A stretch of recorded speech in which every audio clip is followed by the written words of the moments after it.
¡Vieja asquerosa! ¡Ya estorbas aquí! Las palabras se clavaron en mi pecho como dagas heladas.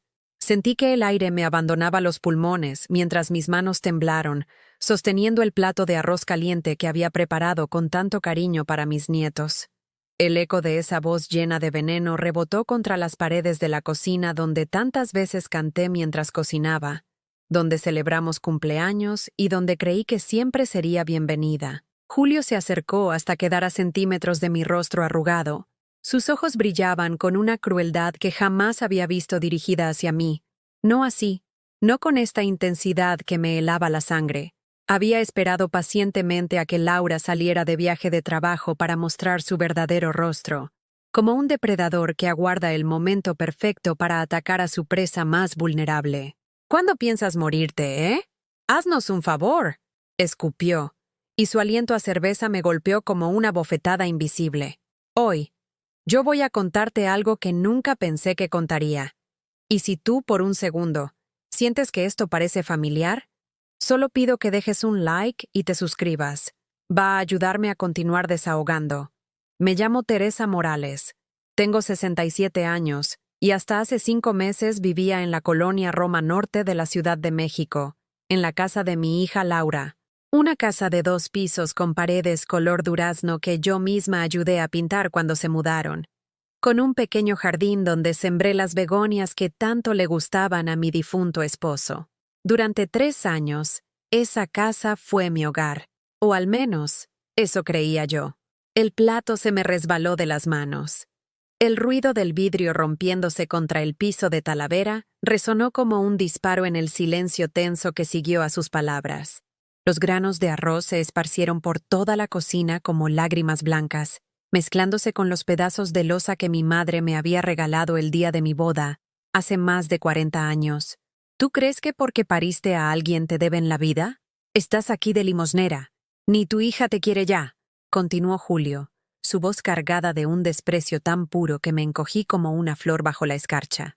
Mis piernas flaquearon. Me sostuve del borde de la mesa de madera donde tantas veces amasé tortillas para esta misma familia, donde ayudé a mis nietos con sus tareas de matemáticas, donde planché la ropa de todos mientras ellos dormían plácidamente. La superficie fría bajo mis palmas me tranquilizó por un instante, pero el mareo no se fue. Era como si todo mi mundo se tambaleara sobre un eje invisible. No vuelvas a hacerte la víctima, Teresa, me escupió, acercándose aún más, tanto que pude ver las venas rojas en sus ojos y las arrugas de amargura que se formaban alrededor de su boca. O te largas tú, o yo mismo te saco a patadas. Su mano derecha se alzó amenazante. No me golpeó, pero la amenaza flotó en el aire como humo tóxico.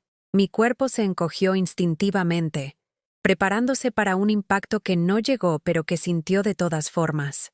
67 años de vida. Y jamás, jamás, me habían hablado con semejante crueldad. Ni siquiera mi exmarido en sus peores borracheras, ni los jefes más déspotas de las casas donde trabajé limpiando durante décadas. El silencio que siguió fue peor que los gritos. Julio me observaba con una sonrisa torcida, saboreando mi humillación como quien disfruta un platillo exquisito. Sus ojos recorrieron mi figura encorvada, mi cabello gris recogido en una coleta simple, mi delantal de flores descolorido, mis manos arrugadas que aún temblaban sobre la mesa. Me veía como lo que él creía que era, una vieja inútil, un estorbo que ocupaba espacio en su casa. Pero lo que Julio no sabía, lo que nadie en esa familia sabía, era el secreto que yo guardaba celosamente en mi bolsa de mano. Los papeles doblados con cuidado dentro de un sobre manila, los mismos que había estado reuniendo durante meses, silenciosamente, pacientemente, mientras ellos me trataban como si fuera un mueble viejo que pronto sería desechado. Me agaché lentamente para recoger los pedazos de loza. Cada fragmento que alzaba era como recoger pedazos de mi propia dignidad. El arroz pegajoso se adhería a mis dedos, y por un momento pensé en cómo esa misma mañana había madrugado para preparar el desayuno de toda la familia. Huevos revueltos con jamón para Julio, avena con canela para Laura, hot cakes para los niños. Nadie me agradeció, nadie me miró siquiera. Mientras me incorporaba con dificultad, mis rodillas ya no son las de antes, Recordé el día que llegué a esta casa. Laura acababa de dar a luz a su segundo hijo, Sebastián, y necesitaba ayuda. Solo por unos meses, mami. Me había dicho con esa sonrisa que heredó de su padre. Hasta que me recupere y encuentre una niñera de confianza. 3 años después, seguía aquí. Había criado a sus hijos mientras ella construía su carrera como contadora. Había cocinado, limpiado, lavado, planchado. Había cuidado a mis nietos cuando tenían fiebre. Los había llevado al parque. Les había enseñado a andar en bicicleta. Y todo ese tiempo, Julio me había ido tratando cada vez peor, con una hostilidad que crecía como hierba mala. Al principio fueron comentarios aparentemente inocentes. Teresa, ya no uses tanto la lavadora. Sale muy cara la luz. Luego se volvieron más directos. ¿No tienes amigas de tu edad? Aquí siempre estás estorbando. Y finalmente, cuando Laura no estaba presente, se quitaba la máscara por completo. Esa tarde, mientras recogía los últimos granos de arroz del suelo, una lágrima cayó sobre la talavera fría. No era una lágrima de tristeza solamente. Era una lágrima de algo que apenas comenzaba a germinar en mi pecho. Rabia. Una rabia silenciosa, pero devastadora. La rabia de una mujer que había dado toda su vida por otros y que ahora descubría que había sido vista siempre como un sacrificio conveniente. Julio salió de la cocina con pasos pesados, satisfecho con su trabajo de destrucción. En la sala, el televisor rugía con algún programa de deportes. Los niños estaban en el patio, ajenos a la tormenta que acababa de desatarse en el corazón de su abuela. Me senté en la silla de madera junto a la ventana, esa que había reclamado como mía desde el primer día. Desde ahí podía ver el jardincito donde florecían mis begonias rosadas, las únicas testigos silenciosas de todo lo que había ocurrido. El sol de la tarde se filtraba entre las cortinas de algodón, creando patrones dorados sobre la mesa. Todo se veía igual que siempre, pero algo fundamental había cambiado para siempre. Esa noche, cuando Laura regresó de su viaje y me preguntó cómo había estado todo, le sonreí como siempre y le dije que muy bien. Pero por primera vez en mucho tiempo, esa sonrisa no llegó a mis ojos. Esa madrugada no pude dormir. Me quedé acostada en el sofá cama de la sala, porque mi cuarto se lo habían dado a Sebastián cuando cumplió 5 años. Mirando las sombras que proyectaba la luz de los faroles en el techo, cada ruido de la casa me sobresaltaba. El refrigerador que se encendía, el gato de los vecinos caminando por la azotea, el sonido lejano de los camiones que ya comenzaban a circular por Insurgentes. A las 5 de la mañana me levanté como siempre. Mis huesos crujieron cuando mis pies tocaron el piso frío. En la penumbra de la cocina, mientras preparaba el café de olla que tanto le gustaba a Laura, las palabras de Julio resonaban una y otra vez en mi cabeza. «Vieja asquerosa, ya estorbas aquí». Estorbar. Esa palabra se me clavaba como una espina. ¿Acaso no recordaba quién había pagado la colegiatura de mis 3 hijos vendiendo tamales en el mercado de Medellín? ¿Quién trabajó doble turno en la tintorería para comprar los uniformes escolares? ¿Quién vendió hasta su anillo de matrimonio para pagar el hospital cuando Laura nació con complicaciones? Mientras revolvía la canela en la olla de barro, mi mente viajó 30 años atrás. Recordé cuando Miguel, mi difunto esposo, se fue sin explicaciones una noche de diciembre, dejándome sola con 3 niños pequeños. Laura tenía 8 años, Roberto 5, y Carmen apenas gateaba. El frío de esa Navidad no venía solo del clima, venía de la nevera vacía, de las cuentas sin pagar, de los llantos nocturnos de mis hijos preguntando por su papá. «No llores frente a ellos», me decía mientras me secaba las lágrimas con el delantal. «Tienes que ser fuerte. Ellos te necesitan fuerte». Y fui fuerte. Trabajé limpiando casas en las lomas desde las 6 de la mañana hasta las 9 de la noche. Mis manos se volvieron ásperas de tanto detergente. Mis espaldas se curvaron de tanto trapear pisos ajenos. Los fines de semana vendía quesadillas afuera de la iglesia de San José, con Carmen amarrada a mi pecho y los otros 2 ayudándome a servir. Nunca les faltó comida. Nunca faltaron a la escuela. Cuando Laura quiso estudiar contaduría, yo trabajé turnos extras para pagarle la universidad privada. «Es muy inteligente, señora Teresa», me decía su profesora. «Con una carrera va a tener un futuro mejor que el nuestro». ¿Futuro mejor? Mientras vertía el café humeante en las tazas de Talavera azul, me pregunté si este era el futuro mejor que habíamos construido. Una hija que fingía no escuchar cuando su esposo me humillaba. 2 nietos que ya ni me saludaban al llegar del colegio. Y yo durmiendo en un sofá a los 67 años. Laura bajó a las 7 en punto, como siempre. Su traje sastre gris planchado a la perfección. Por mí, por supuesto. El cabello recogido en un chongo elegante. El maquillaje impecable. Se veía exitosa, próspera, como la mujer profesional que siempre soñé que fuera. «Buenos días, mami», me dijo sin mirarme, tomando su café mientras revisaba el celular. «¿Ya están listos los lunch de los niños?» «Sí, mi amor. Tortas de jamón para Sebastián, quesadillas de queso para Sofía, y les puse jícamas con chile piquín como les gustan». Asintió distraída. Ni siquiera notó el moretón que tenía en el brazo, donde Julio me había empujado el día anterior. O tal vez sí lo notó y prefirió no ver. Julio bajó media hora después, con esa actitud de dueño del mundo que adoptaba cada mañana. Su camisa blanca almidonada, que yo lavé y planché, combinaba con su pantalón de vestir azul marino. Trabajaba en una empresa de seguros y siempre presumía su puesto ejecutivo. Aunque yo sabía que era solo un vendedor con escritorio propio. «¿Ya está mi desayuno?», preguntó sin saludar, sentándose en la cabecera de la mesa como si fuera el rey de la casa. Le serví huevos rancheros con frijoles refritos, tortillas calientitas y jugo de naranja recién exprimido. El mismo desayuno que preparaba religiosamente desde hacía 3 años. Nunca me agradeció, ni una sola vez. Mientras comía, hablaba con Laura sobre sus planes del día, sobre la junta con un cliente importante, sobre el bono que esperaba recibir. Yo era invisible para ellos. Una sombra que se movía por la cocina, rellenando tazas, limpiando migajas, manteniendo todo en orden.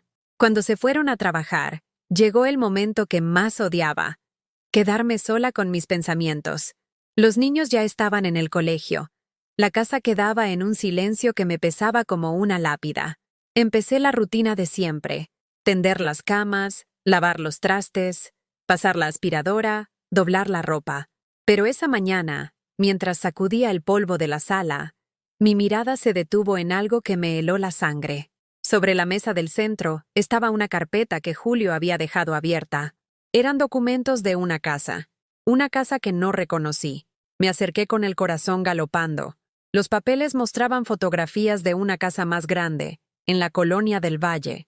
3 recámaras, 2 baños, jardín amplio.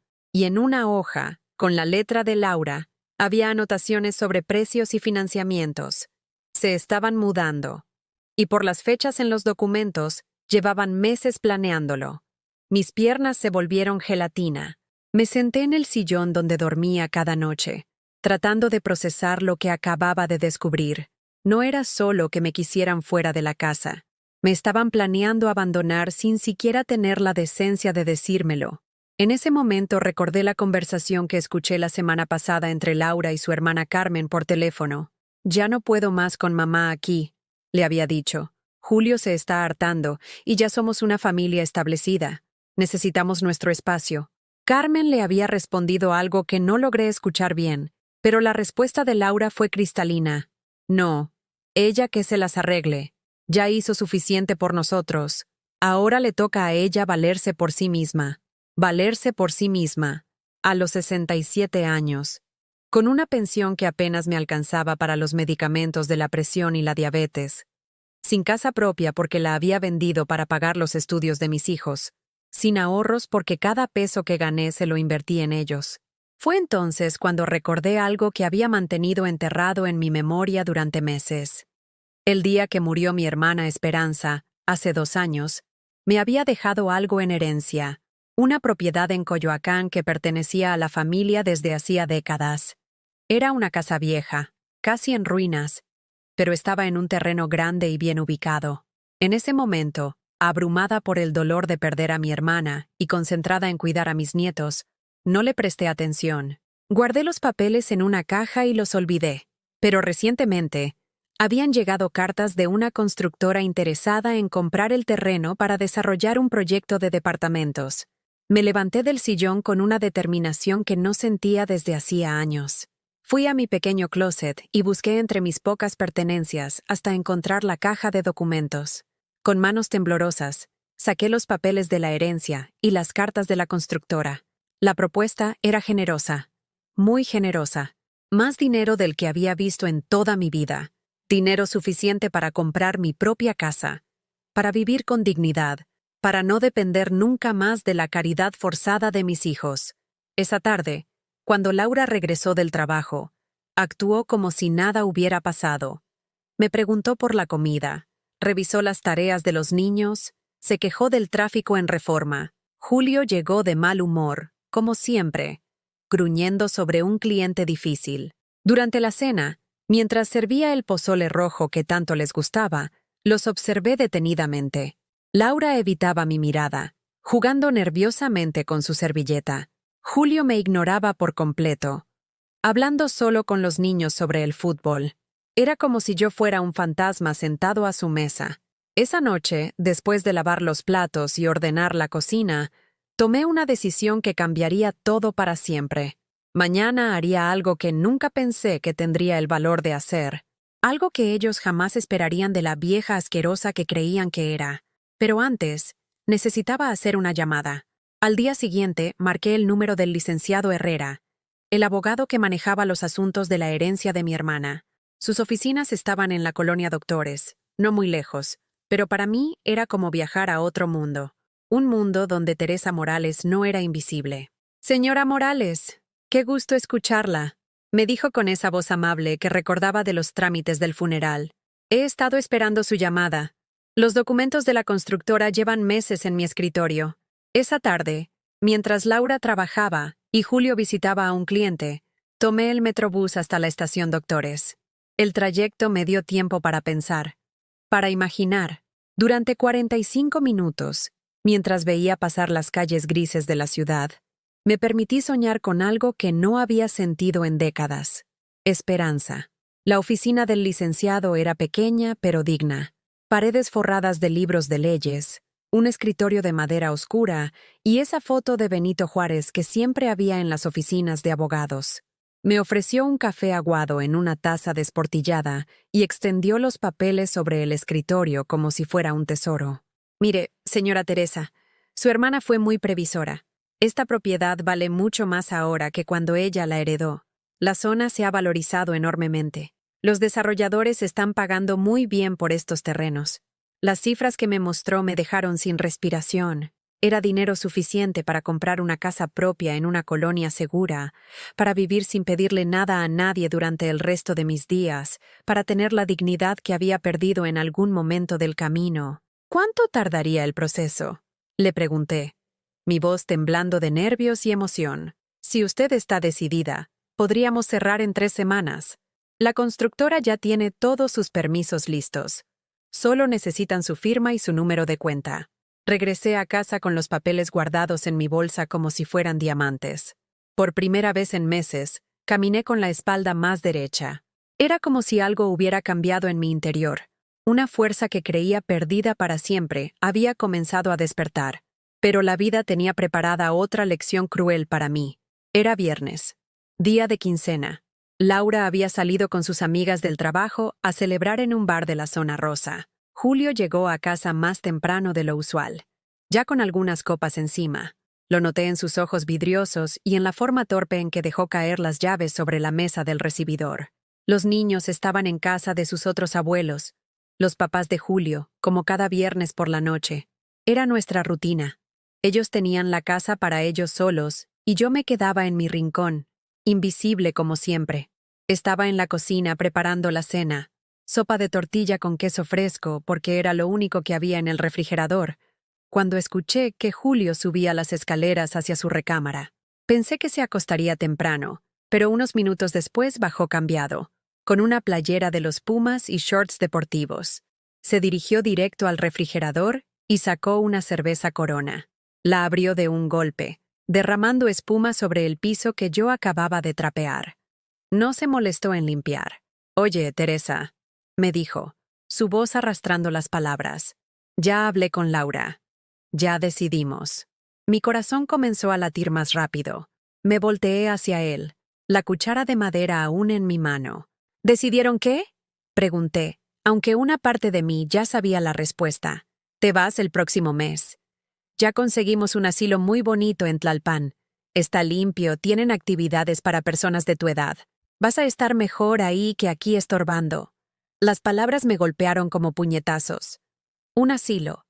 Habían decidido meterme en un asilo sin siquiera consultarme. Julio, yo no necesito un asilo. Puedo cuidarme sola. He estado cuidando esta familia, esta casa. ¡Cuidando!, se rió, un sonido áspero y desagradable. ¿A esto le llamas cuidar? Mira este desastre. Señaló hacia el fregadero donde había algunos trastes por lavar. Eran los platos del desayuno que él y Laura habían usado esa mañana, junto con la licuadora donde había preparado el smoothie de piña que Sebastián se llevó al colegio. Esto parece casa de mendigos. Nunca tienes nada listo a tiempo. La casa siempre está patas arriba. Los niños andan descuidados. Cada palabra era una mentira, pero las escupía con tanta convicción que por un momento dudé de mi propia realidad. ¿Era cierto que no hacía bien las cosas? ¿Era verdad que los niños estaban descuidados bajo mi cuidado? Además, continuó, dando otro trago largo a su cerveza, Laura y yo queremos agrandar la familia. Necesitamos el espacio que tú ocupas. Agrandar la familia. Necesitaban mi espacio para otro bebé. Yo, que había criado a sus hijos como si fueran mis propios nietos, que me había levantado en las madrugadas cuando tenían fiebre, que había cambiado pañales y cantado canciones de cuna, ahora era un obstáculo para su crecimiento familiar. ¿Y Laura está de acuerdo con esto?, logré preguntar. Mi voz apenas un susurro. «Por supuesto que está de acuerdo», gritó, golpeando la botella contra la mesa con tanta fuerza que pensé que se rompería. Fue idea de ella. ¿Tú crees que yo voy a mantener a una vieja que ni siquiera es mi madre? La palabra mantener me hirió más profundo que todo lo demás. Mantener. Como si yo fuera una carga, un gasto innecesario en su presupuesto familiar. Como si los 3 años que había trabajado sin sueldo en su casa, cuidando a sus hijos, cocinando sus comidas, lavando su ropa, no valieran nada. Julio, por favor, podemos hablar cuando Laura regrese. No hay nada que hablar. Me interrumpió, acercándose tanto que pude oler el alcohol en su aliento mezclado con el sudor agrio de su cuerpo. El lunes vamos a visitarlo. Es un lugar muy bonito, tienen jardines, enfermeras las 24 horas. Vas a tener amigas de tu edad, amigas de mi edad, como si yo fuera una niña en un jardín de niños que necesitaba compañías de juego asignadas. ¿Y si yo no quiero ir?, pregunté, sorprendida por mi propia valentía. La cara de Julio cambió. La máscara de falsa preocupación se desvaneció, reemplazada por algo mucho más feo. «¿Si no quieres ir?», repitió, su voz volviéndose peligrosa. «¿Tú crees que tienes opción? Esta es mi casa, Teresa. Aquí yo mando. Y si yo digo que te vas, te vas». Se acercó aún más, invadiendo mi espacio personal de una manera que me hizo sentir completamente vulnerable. Su mano se alzó y por un momento pensé que me iba a golpear. En lugar de eso, tomó mi barbilla con dedos ásperos y me obligó a mirarlo a los ojos. Además, ¿a dónde vas a ir?, preguntó con una sonrisa cruel. No tienes casa, no tienes dinero, no tienes a nadie más que nos quiera cargar contigo. Deberías estar agradecida de que hayamos encontrado un lugar que te acepte. Sus palabras se clavaron en mi alma como cuchillos oxidados. Durante un momento horrible, lo creí. Me vi a mí misma como él me veía, una vieja inútil, sin recursos, sin opciones, completamente dependiente de su falsa generosidad. Pero entonces, como un rayo de sol atravesando las nubes, recordé los papeles en mi bolsa, los documentos que acababa de firmar esa tarde, la cuenta de banco que pronto tendría más dinero del que Julio ganaba en un año entero. Tienes razón, le dije con una calma que me sorprendió incluso a mí misma. No tengo a dónde ir. Julio sonrió, satisfecho de haber quebrado mi resistencia. Así me gusta. Una mujer que entiende su lugar. Se alejó de mí. Terminó su cerveza de un trago y la dejó sobre el fregadero para que yo la lavara, como siempre. Subió las escaleras silbando una canción de José José, completamente ajeno al volcán que acababa de despertar en el corazón de la mujer que creía haber derrotado. Esa noche, cuando Laura regresó del bar riéndose y oliendo a tequila, Fingí estar dormida en el sofá. La escuché subir las escaleras. Escuché las voces murmuradas de ella y Julio en su recámara, probablemente planificando los detalles de mi destierro. Pero yo ya no estaba pensando en asilos ni en humillaciones. Estaba pensando en la llamada que haría al día siguiente, en la sorpresa que les tenía preparada, en el momento en que la vieja inútil les demostraría quién realmente mandaba. Por primera vez en meses, me dormí sonriendo. El sábado por la mañana llegó mi momento. Laura estaba en la cocina desayunando chilaquiles rojos que yo había preparado desde las 6 de la mañana, cuando ella ni siquiera se había levantado. Julio leía el periódico Record, comentando sobre los partidos de fútbol del fin de semana. Los niños veían caricaturas en la televisión de la sala, el volumen tan alto que se escuchaba hasta la cocina.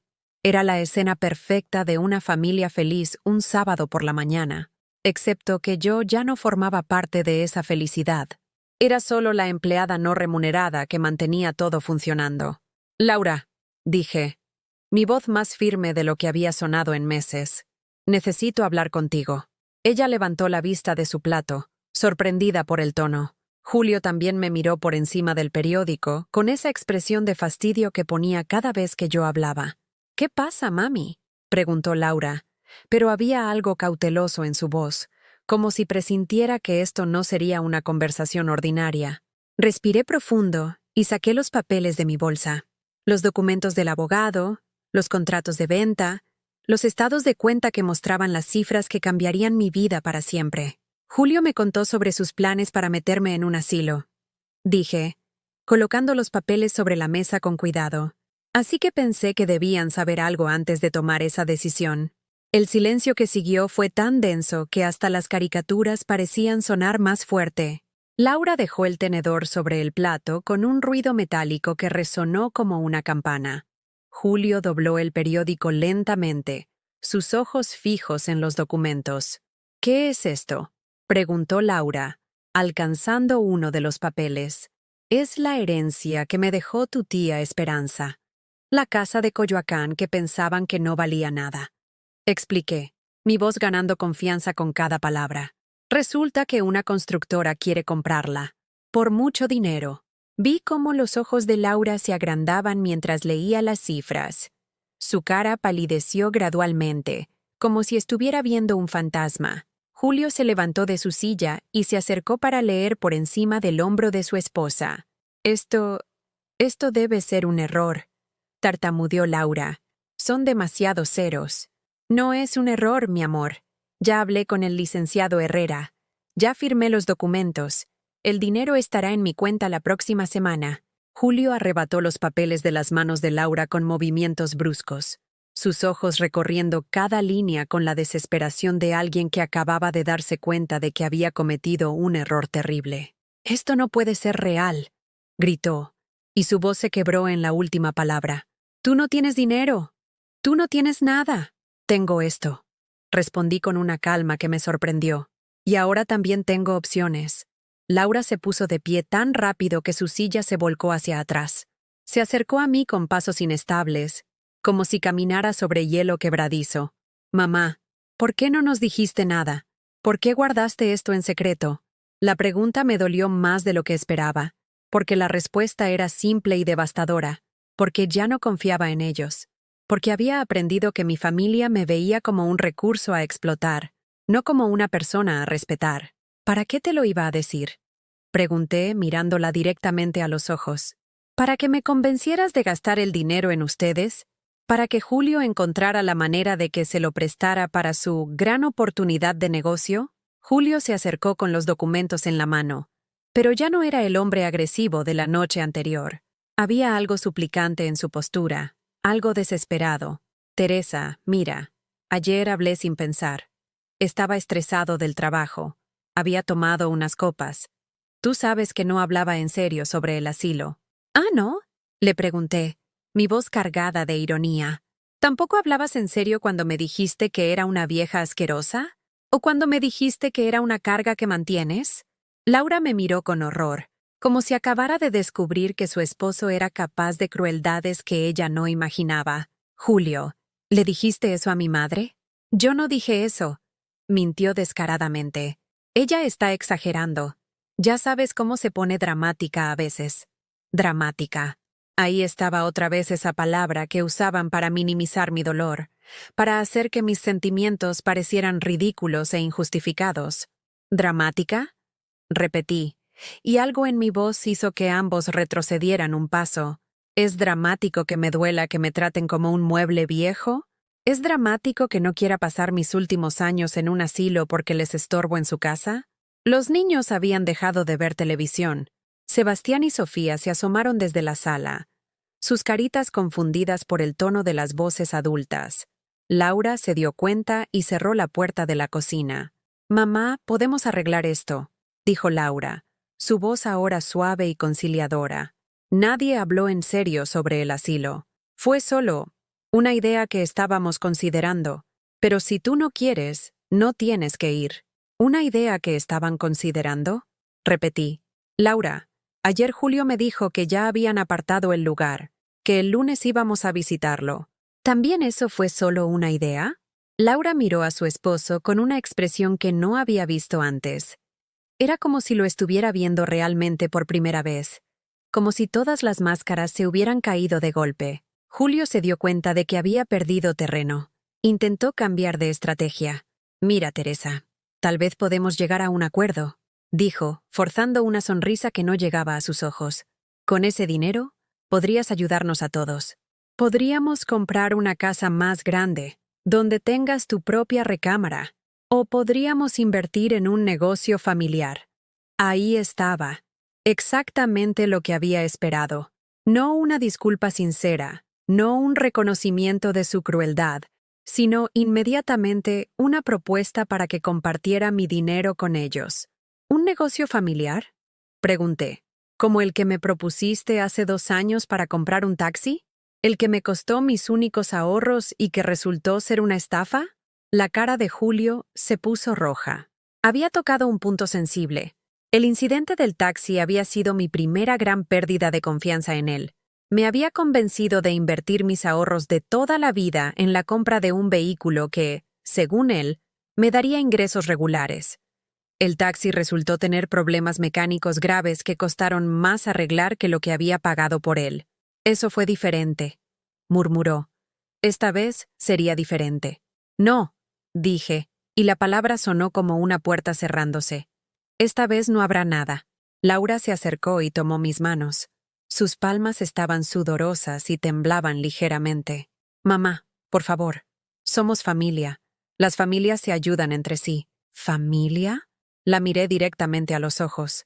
«Laura, ¿cuándo fue la última vez que me preguntaste cómo me sentía? ¿Cuándo fue la última vez que me dijiste que me querías sin pedirme algo a cambio?» Ella abrió la boca para responder, pero no salió ningún sonido, porque ambas sabíamos la respuesta. No podía recordarlo. ¿Cuándo fue la última vez que me defendiste cuando tu esposo me faltaba al respeto? ¿Cuándo fue la última vez que notaste que duermo en un sofá porque le dieron mi cuarto a tu hijo? Cada pregunta era una bofetada silenciosa. Laura comenzó a llorar, pero ya no eran lágrimas que me conmovían. Eran lágrimas de quien acababa de darse cuenta de que había perdido algo valioso por no saber cuidarlo. Yo no me había dado cuenta. Sollozó.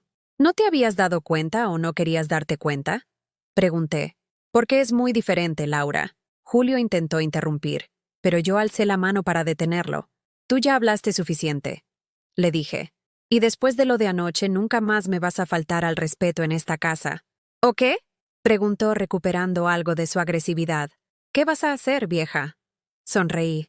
Era una sonrisa que no había sentido en años. Una sonrisa que venía de un lugar profundo de poder personal que había olvidado que existía. Voy a hacer lo que debía hacer hace mucho tiempo, dije, guardando los papeles en mi bolsa. Voy a irme, pero no a un asilo, Julio. Me voy a mi propia casa, con mi propio dinero, a vivir mi propia vida. El silencio que siguió fue diferente al anterior. Este no era el silencio de la sorpresa, sino el silencio del reconocimiento. Ellos acababan de entender que la dinámica de poder había cambiado para siempre, y yo acababa de entender que era libre. El lunes por la mañana hice algo que no había hecho en 3 años. Me quedé en la cama hasta las 8. No me levanté a preparar café de olla, no hice el desayuno, no alisté los uniformes de los niños ni preparé sus lonches. Me quedé acostada en mi sofá cama, escuchando el caos que se desataba en la planta alta. «¡Mamá! ¿Dónde está mi camisa azul?», gritaba Sebastián desde su cuarto. «No encuentro mis zapatos de la escuela», lloraba Sofía. «Teresa, ¿ya está listo el desayuno?», bramó Julio desde la recámara principal. Por primera vez en años, esas voces desesperadas no me produjeron ansiedad. No salté de la cama corriendo para resolver sus problemas. Me quedé ahí, contando los rayitos de sol que se filtraban por las cortinas de la sala, escuchando cómo se las arreglaban solos. Laura bajó corriendo las escaleras en bata, el cabello revuelto y cara de pánico. «Mamá, ¿qué pasa? Los niños van a llegar tarde a la escuela». «Buenos días, Laura», le dije con tranquilidad, sin moverme del sofá. «Los niños pueden desayunar cereal. Hay leche en el refrigerador». «¿Cereal? ¿Pero tú siempre les haces hot cakes o huevos?» «Siempre». «Exacto. Pero hoy no». Se quedó parada ahí, en su bata rosa que yo había lavado y planchado cientos de veces, mirándome como si me hubiera vuelto loca.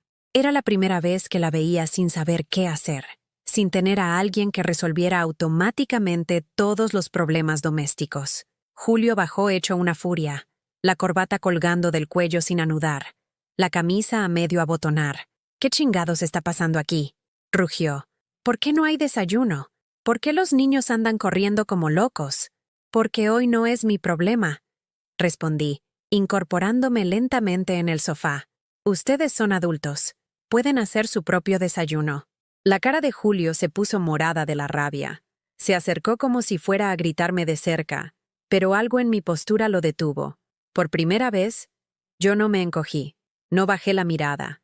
Lo miré directamente a los ojos sin pestañear. «Tú tienes obligaciones en esta casa», me dijo entre dientes. «¿Obligaciones?», me reí, y el sonido le salió extraño incluso a mí misma. «¿Cuáles obligaciones, Julio?». «Las que vienen con el contrato de trabajo que nunca firmé, las que incluyen el sueldo que nunca me pagaron». Laura intervino rápidamente, tal vez sintiendo que la situación se estaba saliendo de control. «Mamá, por favor, solo por hoy». «No, Laura, no solo por hoy. Se terminó. Ustedes querían que me fuera. Pues ya me estoy yendo, poco a poco. Esa mañana los vi correr como pollos sin cabeza». Laura tuvo que preparar sándwiches de jamón a toda prisa, mientras Julio luchaba con la cafetera express que nunca había sabido usar. Los niños salieron tarde, sin peinarse bien, con los uniformes arrugados. Cuando finalmente se fueron todos, la casa quedó en un silencio que no había experimentado en años. Un silencio que era mío. Por primera vez en tanto tiempo, no tenía que limpiar el desorden de otros, no tenía que planificar comidas, no tenía que resolver crisis ajenas. Me levanté despacio y me dirigí al espejo del baño de visitas. La mujer que me devolvía la mirada se veía diferente, más erguida. Los ojos brillaban con algo que había perdido hace mucho. Determinación. A las 10 de la mañana salí de la casa, no para ir al mercado a comprar ingredientes para la comida, no para recoger la ropa de la tintorería, no para hacer ninguna de las 1000 tareas que mantenían funcionando esa familia. Salí para hacer algo que no había hecho en décadas, algo solo para mí. Tomé el metrobús hacia el centro de la ciudad. El trayecto me dio tiempo para pensar, para imaginar. Me bajé en la estación Bellas Artes y caminé por las calles del centro histórico, observando las tiendas, los cafés, la gente que caminaba con propósito pero sin prisa. Me detuve frente a un salón de belleza pequeño pero elegante en la calle de Madero. A través del vidrio pude ver a mujeres de diferentes edades siendo atendidas, charlando, riéndose. Parecían relajadas, contentas. ¿Cuándo había sido la última vez que me había sentido así? Entré. La recepcionista, una chica joven con el cabello teñido de color caoba, me sonrió con genuina amabilidad. «Buenos días, señora. ¿En qué podemos ayudarla?» «Quiero…» comencé, pero las palabras se me atoraron. ¿Qué quería exactamente? «Quiero cambiar mi look completamente». 3 horas después salí de ahí transformada. Mi cabello gris ahora tenía reflejos plateados que brillaban al sol. Ya no lo llevaba recogido en la coleta práctica de siempre, sino en un corte moderno que me hacía ver años más joven. Me habían hecho manicure, pedicure, me habían depilado las cejas. Por primera vez en años, me sentía como una mujer, no como una empleada doméstica.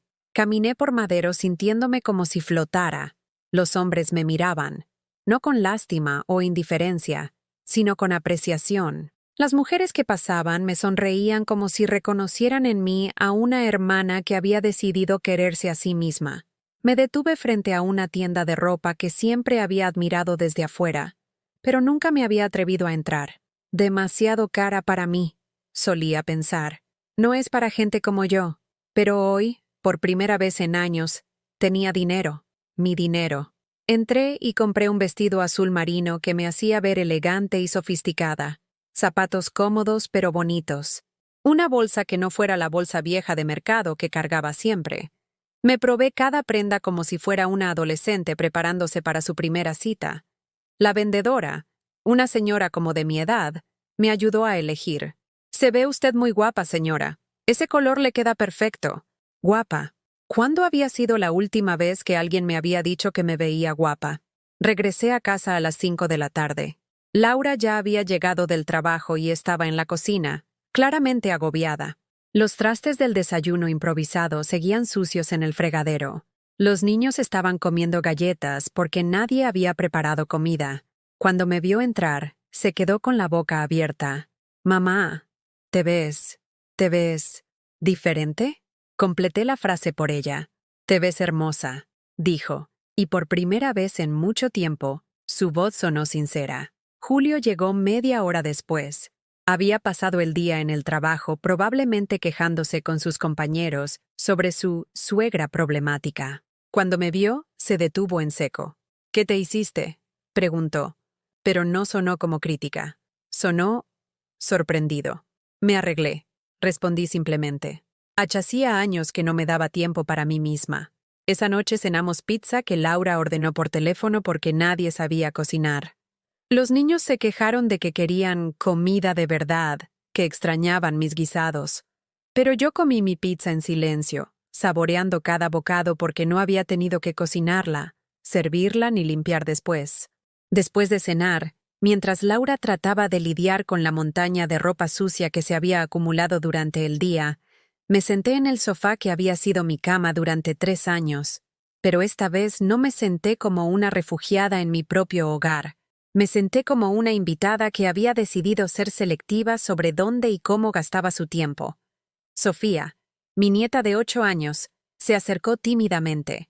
«Abuela, ¿por qué no cocinaste hoy?» La miré a los ojos, esos ojitos que habían visto a su abuela trabajar como sirvienta en su propia familia durante años. «Porque hoy decidí hacer algo diferente, mi amor.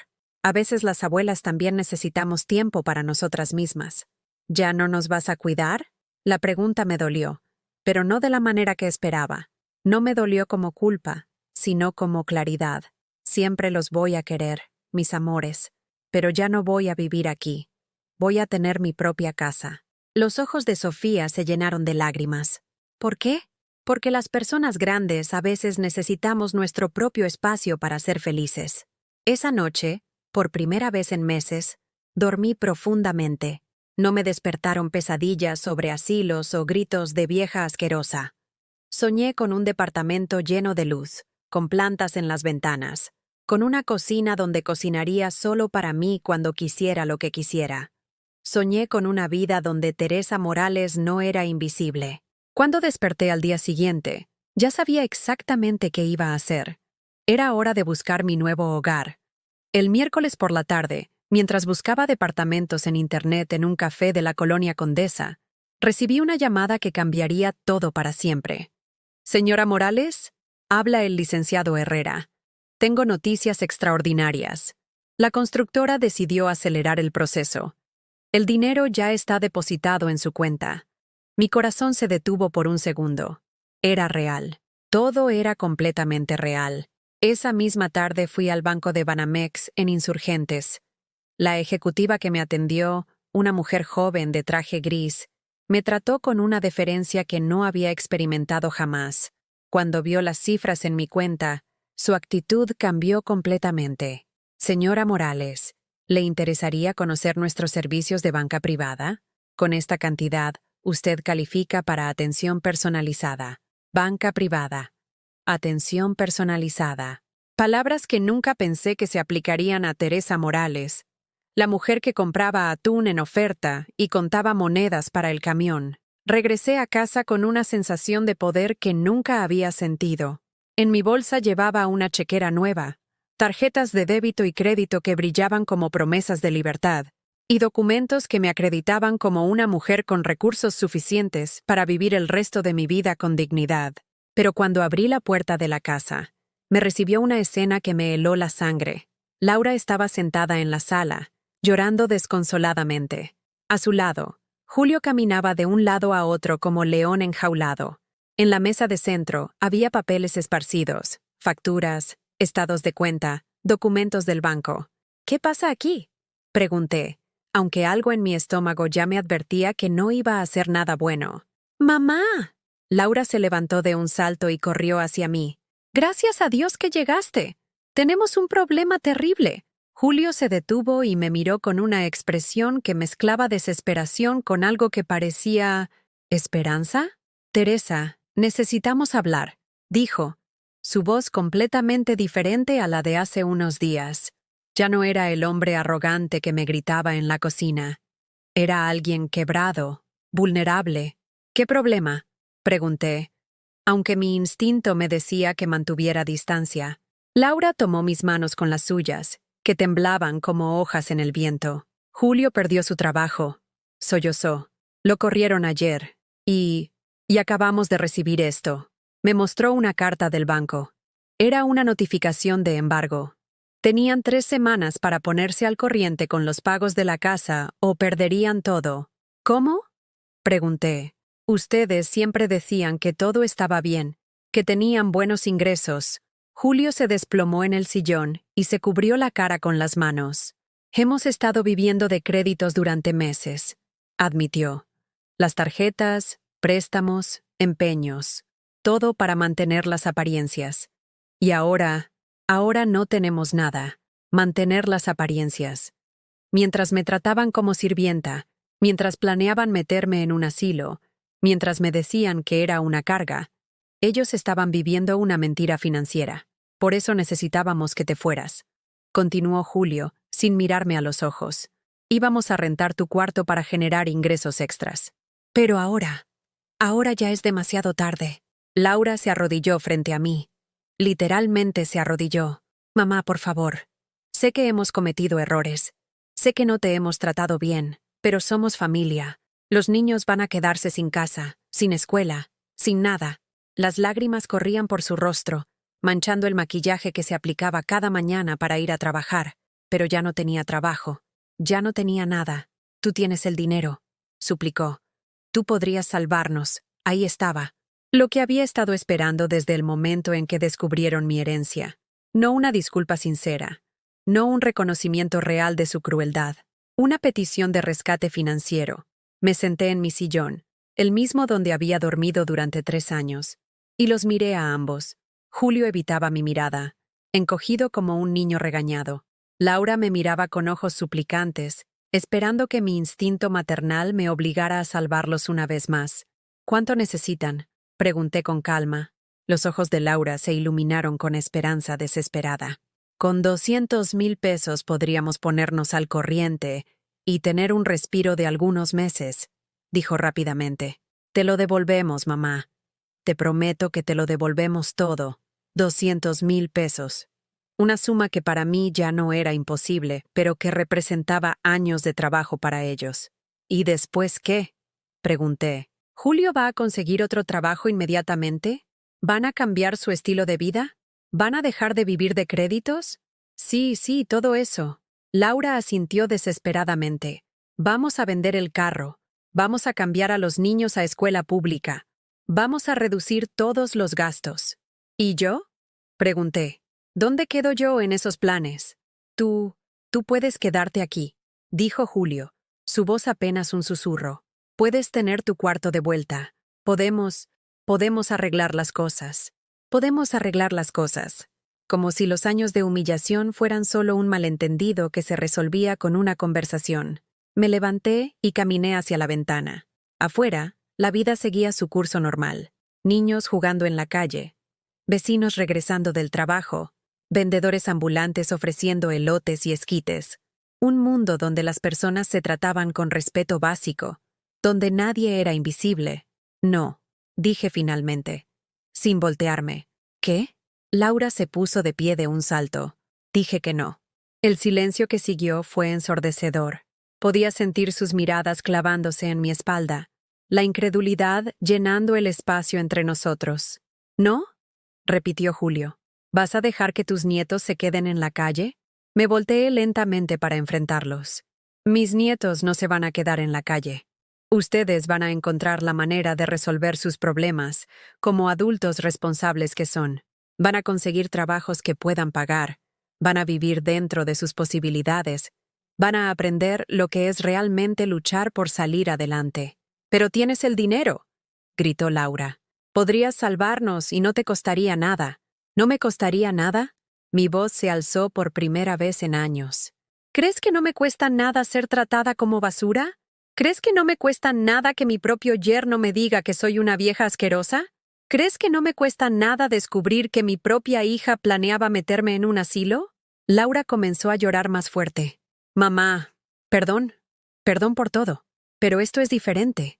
Los niños van a aprender algo muy valioso», la interrumpí.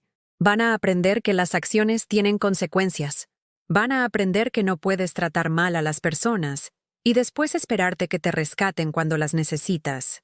Fui a mi closet, el pequeño espacio donde guardaba mis pocas pertenencias, y saqué una maleta. Comencé a empacar mis cosas mientras ellos me miraban con horror. «¿Qué estás haciendo?», preguntó Julio. «Me voy. Hoy. Ahora». «¿A dónde?», sollozó Laura. «A un hotel mientras encuentro mi departamento. Un lugar donde nadie me va a gritar. Donde nadie me va a hacer sentir invisible. Donde nadie me va a usar hasta que ya no me necesite». Terminé de empacar en silencio. 3 años de mi vida cabían en una sola maleta. Era patético y liberador al mismo tiempo. Cuando llegué a la puerta, me volteé una última vez. «Laura, tú eres contadora. Julio, tú tienes experiencia en ventas. Los dos tienen educación, contactos, habilidades. Encuentren la manera de salir de esto ustedes solos. Dejen de buscar a quién culpar o a quién pedirle que los rescate. Mamá, por favor». Laura extendió la mano hacia mí. «Te quiero, Laura. Siempre te voy a querer. Pero ya no voy a permitir que el amor se confunda con ser tu salvavidas emocional y económico. Cuando aprendas la diferencia, estaré dispuesta a tener una relación real contigo. Una relación entre adultos que se respetan mutuamente». Salí de esa casa con mi maleta y mi dignidad. Por primera vez en años, los pasos que daba me llevaban hacia algo mejor. No me alejaban de algo peor. Esa noche, en mi habitación del Hotel Principado en la zona rosa, pedí servicio al cuarto por primera vez en mi vida. Comí salmón a la plancha mientras veía la ciudad iluminada desde mi ventana del 10º piso. Estaba sola, pero no me sentía sola. Me sentía libre. 2 semanas después de salir de esa casa, estaba firmando el contrato de arrendamiento de un departamento en la colonia Roma Sur. No era ostentoso, pero era perfecto. 2 recámaras, una sala amplia con ventanales que daban a una pequeña terraza, cocina integral y lo más importante de todo, era completamente mío. La dueña, una señora de unos 50 años llamada Patricia, me miró con curiosidad cuando le pagué 6 meses por adelantado en efectivo. «¿Está usted segura, señora Morales?». «Es una cantidad considerable».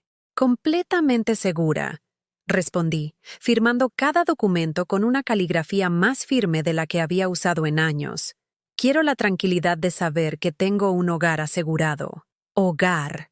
Qué extraño sonaba aplicar esa palabra a un lugar que era verdaderamente mío. El primer día que pasé en mi nuevo departamento fue como nacer de nuevo. Me senté en el piso de la sala vacía, con solo mi maleta como compañía, y lloré, pero no fueron lágrimas de tristeza. Fueron lágrimas de alivio tan profundo que no sabía que era posible sentir algo así. No había voces gritándome que dónde estaba el desayuno. No había niños corriendo y preguntando por sus uniformes. No había Julio mirándome con desprecio. Solo silencio. Mi silencio. Esa tarde fui a Liverpool en Insurgentes y compré muebles. No los muebles más caros de la tienda, pero tampoco los más baratos. Elegí cada pieza pensando en lo que me gustaba a mí. Un sofá color beige que se veía cómodo para leer. Una mesa de comedor de madera clara para 4 personas, por si algún día tenía visitas. Una cama king size, porque después de 3 años durmiendo en un sofá, me merecía todo el espacio del mundo. El vendedor, un muchacho joven y entusiasta, me ayudó a coordinar la entrega. ¿Para cuándo necesita todo instalado, señora? Lo antes posible, le dije. Estoy empezando una nueva vida. Sonrió como si entendiera perfectamente lo que eso significaba. Los siguientes días los pasé convirtiendo esas 4 paredes en un hogar. Compré plantas para la terraza, geranios rojos, helechos para la sombra y una pequeña bugambilia que con el tiempo cubriría toda la pared trasera. En el mercado de Jamaica encontré macetas de talavera hermosas que me recordaron a mi infancia en casa de mis padres. Cada mañana me levantaba cuando mi cuerpo me pedía despertar, no cuando el reloj de otros me obligaba. Preparaba café en una cafetera francesa que había comprado solo para mí. Desayunaba en mi terraza, escuchando los sonidos de la ciudad despertando, sin prisa, sin listas de pendientes que no fueran míos. Era extraño al principio. Después de décadas de vivir para otros, no sabía muy bien qué hacer conmigo misma. El primer miércoles que desperté, y no tenía que llevar a nadie a ningún lado, me quedé sentada en mi cama preguntándome qué se suponía que hiciera con todo ese tiempo libre. Así que hice algo que no había hecho en años. Fui al bosque de Chapultepec simplemente a caminar. No para acompañar a los niños a los juegos, no para una celebración familiar. Solo para mí. Caminé por los senderos sombreados, me senté en una banca frente al lago y observé a las familias hacer lo que las familias hacen: discutir sobre dónde comer, correr detrás de niños pequeños, tomar fotos. Por primera vez en años, no sentí envidia. No sentí que me estaba perdiendo de algo. Sentí paz. Una tarde, mientras regaba mis plantas en la terraza, escuché que alguien tocaba a mi puerta. Mi corazón se aceleró. ¿Sería Laura? ¿Julio? ¿Vendrían a pedirme dinero otra vez? Pero cuando abrí, encontré a Sofía, mi nieta de 8 años, parada en el pasillo con los ojos hinchados de llorar. «Abuela», sollozó y se lanzó a mis brazos. La abracé fuerte, respirando el aroma de su cabello que siempre olía a shampoo de manzana. Detrás de ella apareció Roberto, mi hijo del medio, el que había sido siempre el más silencioso de mis 3 hijos. «Hola, mamá», dijo con una sonrisa triste. «Espero que no te moleste. Sofía ha estado pidiendo verte desde hace días. ¿Cómo supieron dónde vivo?» Laura me dio la dirección. Ella está muy mal, mamá. Julio también. Perdieron la casa la semana pasada. No sentí el golpe de culpa que esperaba. Sentí tristeza, sí, pero no responsabilidad. ¿Dónde están viviendo? Con los papás de Julio. En un cuarto. Todos juntos. Roberto me miró con esos ojos que había heredado de su padre, llenos de una comprensión que siempre había tenido, incluso de niño. «No vengo a pedirte dinero, mamá. Vengo a pedirte perdón». Las palabras me golpearon como una ola inesperada. ¿Perdón? Por no haber visto lo que estaba pasando, por no haber intervenido cuando Julio te trataba mal, por haber asumido que tú siempre estarías ahí, sin importar cómo te tratáramos. Se me llenaron los ojos de lágrimas. Roberto siempre había sido diferente a Laura y Carmen. Más observador, más sensible. Laura me contó todo, continuó. Lo del asilo, lo que te dijo Julio, cómo vivías en el sofá. Me da vergüenza no haber estado ahí para defenderte. Lo invité a pasar. Sofía corrió por el departamento, maravillada por los colores claros, las plantas, la sensación de paz que se respiraba. «Abuela, está padrísimo», gritó desde la terraza. «Y tienes bugambilia como la que tenía mi bisabuela». Roberto y yo nos sentamos en mi nueva sala. Él aceptó un café. Ella un vaso de agua de Jamaica que había preparado esa mañana. «¿Cómo está Laura realmente?», pregunté. «Destruida. No solo por el dinero. Creo que por primera vez en su vida se está dando cuenta de quién es realmente Julio y de quién había sido ella contigo. ¿Se van a divorciar? No lo sé. Por ahora están enfocados en sobrevivir. Julio consiguió trabajo en un call center. Laura está buscando empleo. Los niños están en escuela pública ahora. Me contó que Sebastián había preguntado por mí todos los días durante la primera semana, que había llorado cuando se enteró de que ya no iba a vivir con ellos, que Sofía había hecho un dibujo de nuestra familia donde yo aparecía en el centro, más grande que todos los demás. ¿Te extrañan? Pregunté, porque necesitaba saberlo. Muchísimo. Pero creo que por primera vez están entendiendo todo lo que hacías por ellos, ahora que tienen que hacerlo solos.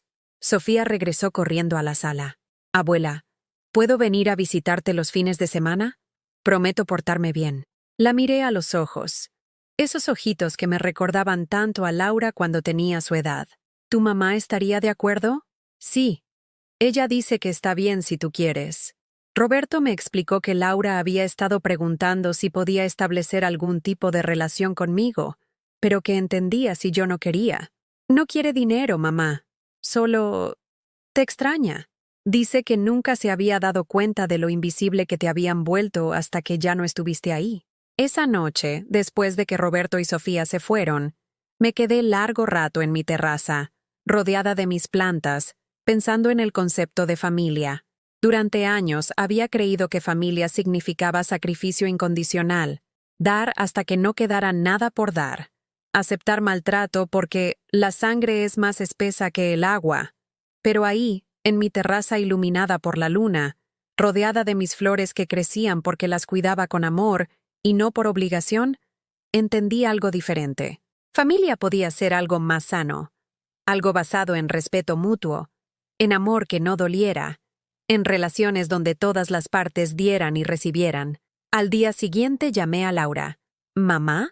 Su voz sonó esperanzada y aterrada al mismo tiempo. Hola, mi amor. Roberto me contó que quieres verme. Sí, mamá. Pero no para pedirte nada. Solo para hablar. Para decirte cosas que debí haberte dicho hace mucho tiempo.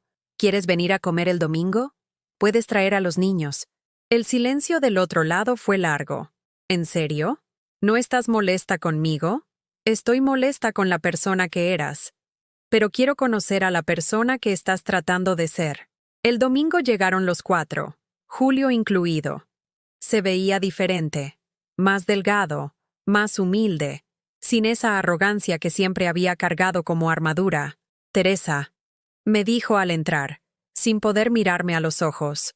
No sé si me vas a perdonar algún día, pero necesito que sepas que me avergüenzo de cómo te traté. Siéntense, les dije.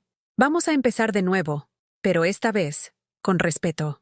6 meses después, un sábado de octubre, estaba en mi cocina preparando mole poblano para la comida familiar cuando sonó mi celular. Era Carmen, mi hija menor, la que vivía en Guadalajara y que había estado más distante desde que me fui de casa de Laura. Mamá, acabo de hablar con Laura. Me contó todo lo que pasó, todo lo que no vimos. Carmen siempre había sido la más independiente de mis hijos, pero también la más crítica. Durante años había pensado que yo era demasiado dramática con mis quejas sobre cómo me trataba la familia. ¿Y qué piensas ahora? Le pregunté, revolviendo el mole con la cuchara de madera que había comprado en el mercado de Coyoacán. Que fui una idiota. Que todas las veces que me quejaste sobre Julio, todas las veces que te escuché triste por teléfono, yo pensé que estabas exagerando. Pensé que eras muy sensible. Su voz se quebró al final de la frase. No eras sensible, mamá. Eras invisible para nosotros. Y lo siento muchísimo. Esas disculpas llegaron 6 meses tarde, pero llegaron. Y por primera vez, no me produjeron el alivio desesperado que había buscado durante años. Me produjeron algo más profundo.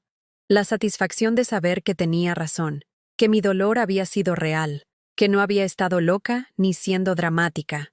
¿Vienes a la comida? Le pregunté. Si me invitas. Sí. Quiero conocer tu nueva casa. Quiero ver cómo vive mi mamá cuando es libre. Libre. Qué palabra tan perfecta. A las 2 de la tarde mi departamento se llenó de voces familiares, pero esta vez era diferente. Laura llegó con los niños, pero sin Julio. Me explicó que estaban separados temporalmente, que él estaba viviendo con sus padres mientras pensaba en sus actitudes, como ella lo había puesto. Roberto llegó con su esposa Ana y sus 2 hijos pequeños. Carmen voló desde Guadalajara con una botella de tequila añejo y un ramo de cempasúchiles. «Para tu nuevo hogar», me dijo, abrazándome fuerte. «Para que sepas que aquí también hay vida, no solo recuerdos tristes». Durante la comida, mis nietos exploraron cada rincón del departamento como si fuera un parque de diversiones. Sebastián se quedó fascinado con mi colección de libros. Había empezado a leer novelas otra vez, algo que no hacía desde antes de casarme. Sofía ayudaba a servir los platos, imitando mis movimientos como si fuera un juego. «Abuela, ¿por qué tu casa se siente tan diferente?», me preguntó mientras acomodaba las servilletas. «¿Diferente cómo, mi amor?» «Como tranquila, como si aquí nadie gritara nunca. La inocencia de los niños siempre te parte el alma con la verdad». Laura, que había estado silenciosa durante la mayor parte de la comida, finalmente habló. «Mamá, yo he estado yendo a terapia». Todos la miramos sorprendidos. Laura había sido siempre la que menos creía en esas cosas. «Mi terapeuta me dijo algo que no puedo sacarme de la cabeza», continuó. «Me dijo que durante años confundí el amor con el control, que creí que porque te necesitaba para que mi casa funcionara, eso significaba que te amaba. Pero amor real habría sido preguntarte qué necesitabas tú. Amor real habría sido defenderte cuando Julio te faltaba al respeto». Las lágrimas corrían por su rostro, pero no las lágrimas manipuladoras de antes. Estas eran lágrimas de reconocimiento real. «Me dijo que nunca te vi como una persona completa. Te vi como una función, la que cocina, la que limpia, la que cuida, como si tu único valor fuera lo que podías hacer por nosotros». Roberto asintió silenciosamente. Carmen tomó mi mano por encima de la mesa. «Todas lo hicimos, mamá. Todas tomamos de ti hasta que no quedó nada. Pero ya no soy la misma», les dije, mi voz firme pero sin dureza. «Ya no voy a ser la que resuelve todos los problemas. Ya no voy a sacrificar mi bienestar por el de ustedes». «No queremos eso», dijo Laura rápidamente. «Queremos conocerte. Conocer quién eres cuando no estás sirviendo a otros. Queremos ser tus hijas, no tus jefas». Esa tarde hicimos algo que no habíamos hecho en años. Conversamos realmente. No sobre problemas que yo tenía que resolver. No sobre crisis que requerían mi intervención. Hablamos sobre libros, sobre viajes que queríamos hacer, sobre recuerdos felices de cuando ellos eran pequeños. Carmen me contó sobre su trabajo como diseñadora gráfica en Guadalajara. Roberto me habló de su nuevo proyecto como chef en un restaurante de la Condesa. Laura me confesó que había empezado a tomar clases de yoga y que por primera vez en años se sentía en paz consigo misma. «¿Y tú, mamá?», me preguntó Roberto. «¿Qué planes tienes? ¿Qué quieres hacer con tu nueva vida?». Era una pregunta que nadie me había hecho jamás. ¿Qué quería yo? «Quiero viajar», dije sorprendiéndome a mí misma. «Quiero conocer Oaxaca. Quiero ver las pirámides de Chichén Itzá. Quiero tomar clases de pintura. Quiero aprender a usar una computadora bien. Quiero hacer amigas de mi edad que no me conozcan como la mamá de alguien». «¿Amigas?», preguntó Carmen. «Sí, conocí a un grupo de señoras en el Parque México. Hacen caminatas todos los martes y jueves. Me invitaron a unirme. Era cierto. Había conocido a Esperanza, Luz y Dolores durante una de mis caminatas matutinas. Eran mujeres de mi edad, algunas viudas, otras divorciadas, todas redescubriéndose después de décadas de vivir para otros. Por primera vez en años tenía amigas que me conocían solo como Teresa, no como la madre de nadie, la abuela de nadie, la empleada doméstica no remunerada de nadie. «Eso suena maravilloso, mamá», dijo Laura, y por primera vez en años sonó genuinamente feliz por mí. Cuando todos se fueron esa tarde, me quedé en mi terraza viendo el atardecer. La bugambilia había crecido tanto que ya cubría media pared.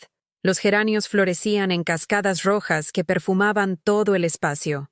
En mis manos tenía una copa de vino tinto, algo que nunca me había permitido cuando vivía con otros porque había que dar el ejemplo o porque era muy caro. Pensé en la mujer que había sido 6 meses atrás, la mujer que dormía en un sofá, que se levantaba antes del amanecer para servir a otros, que había olvidado su propio valor. Esa mujer me parecía ahora como una hermana lejana, Alguien a quien había conocido pero que ya no era yo. Mi teléfono sonó. Era un mensaje de Sofía. Abuela, gracias por la comida. Mamá dice que puedo venir el próximo fin de semana. ¿Puedes enseñarme a cuidar plantas? Te amo. Sonreí. Esta era la diferencia. Ahora las visitas de mis nietos eran celebraciones, no obligaciones. Ahora cuando me decían, te amo, no venía seguido de una petición de dinero o un favor. Al día siguiente, domingo, hice algo que había soñado durante años. Absolutamente nada. Me levanté tarde, desayuné en bata en mi terraza, leí una novela de Isabel Allende, tomé una siesta. Nadie necesitaba que yo resolviera nada, que yo cocinara nada, que yo fuera útil de ninguna manera. Era útil para mí misma, era suficiente para mí misma. Esa tarde, mientras regaba mis plantas, recordé las palabras que Julio me había gritado aquella terrible tarde. Vieja asquerosa, ya estorbas aquí. Ahora esas palabras me parecían ridículas. Las palabras de un hombre débil tratando de sentirse poderoso, humillando a alguien que creía indefensa. Pero yo no era indefensa. Nunca había sido indefensa. Solo había olvidado mi propio poder. La vida me había enseñado que nunca es demasiado tarde para decir no. Nunca es demasiado tarde para elegirte a ti misma. Nunca es demasiado tarde para reclamar tu dignidad y construir la vida que mereces. A los 67 años, Teresa Morales había aprendido la lección más importante de todas, que el amor propio no es egoísmo, es supervivencia. ¿Has vivido alguna vez algo parecido? ¿Conoces a alguien que haya sacrificado tanto por su familia que se perdió a sí misma en el camino? Cuéntame en los comentarios tu historia. Y si esta historia te tocó el corazón, por favor déjame tu like y suscríbete al canal.